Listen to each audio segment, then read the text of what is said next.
नमस्कार आप सभी का। बहुत सारे कॉलेज के एडमिशन इलाहाबाद यूनिवर्सिटी के अब शुरू हो चुके हैं और इसमें आपको ध्यान देना है कि कॉलेज के एडमिशन में आपको वो काउंसलिंग का प्रोसेस होता है, नॉट रजिस्ट्रेशन का प्रोसेस होता है। कट ऑफ आई, डेट देखिए, टाइम देखिए और वहाँ पे जाके आप अपने आप काउंसलिंग करवाइए। उसके समय पे आपको ध्यान देना है कि बीए और बीएससी में जो सब्जेक्ट कॉम्बिनेशन है, कॉलेज की जब आप काउंसलिंग करवाएंगे तो उसमें समर्थ पोर्टल में जो आपने सब्जेक्ट कॉम्बिनेशन भरा था उससे मतलब नहीं है। वहाँ पे आपको अलग से कॉम्बिनेशन और प्रेफरेंस लिस्ट भरनी पड़ेगी। तो कॉलेज में तो बहुत अच्छे अच्छे सब्जेक्ट हैं, वहाँ पे लो मार्क्स पे भी आपको अच्छे कॉम्बिनेशन अलॉट हो जाएंगे।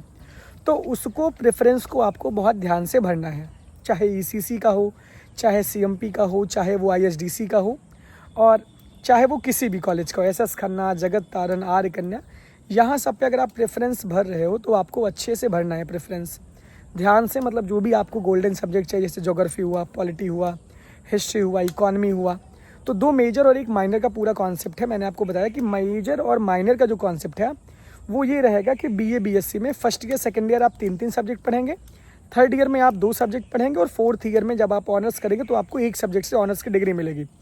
पहले ऐसा होता था कि बच्चे 3 सब्जेक्ट का कॉम्बिनेशन लेते थे बीए में, थर्ड ईयर में चाहे जो सब्जेक्ट छोड़ते थे। मान लीजिए 3 सब्जेक्ट में आप, जैसे मेरा हिंदी, फिलॉसफी, एंशिएंट था, तो हम इन तीनों में चाहे जो भी छोड़ सकते हैं, लेकिन इस बार पहले से फिक्स रहेगा कि आपको पार्ट 3 में कौन से सब्जेक्ट ड्रॉप करने हैं। तो इस बात का बहुत ध्यान देना है।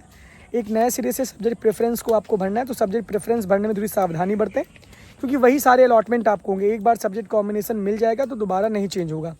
बाकी मेन कैंपस का तो जो समर्थ पोर्टल से हो रहा है उसी के थ्रू हो रहा है। बाकी कॉलेज के एडमिशन, कॉलेज की काउंसलिंग, अलग अलग कॉलेज की काउंसलिंग अलग अलग के वेबसाइट पर हो रही है।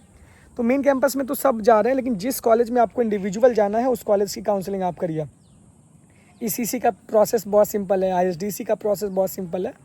तो सबका प्रोसेस 1 से 2, ईसीसी का प्रोसेस 2 दिन का हो रहा है, आप देख ही रहे हैं। सीएमपी का आज कट ऑफ आई, कल प्रोसेस होगा। इस तरीके से सारी चीज़ें चल रही हैं। तो सब्जेक्ट प्रेफरेंस भरने में बहुत सावधानी बरतें। अभी इंतजार करें, अभी बहुत जल्दबाजी मत करें। बीए बीएससी बीकॉम में भर भर की सीटें हैं, तो आपको वेट करना है मेन कैंपस का। Thank you.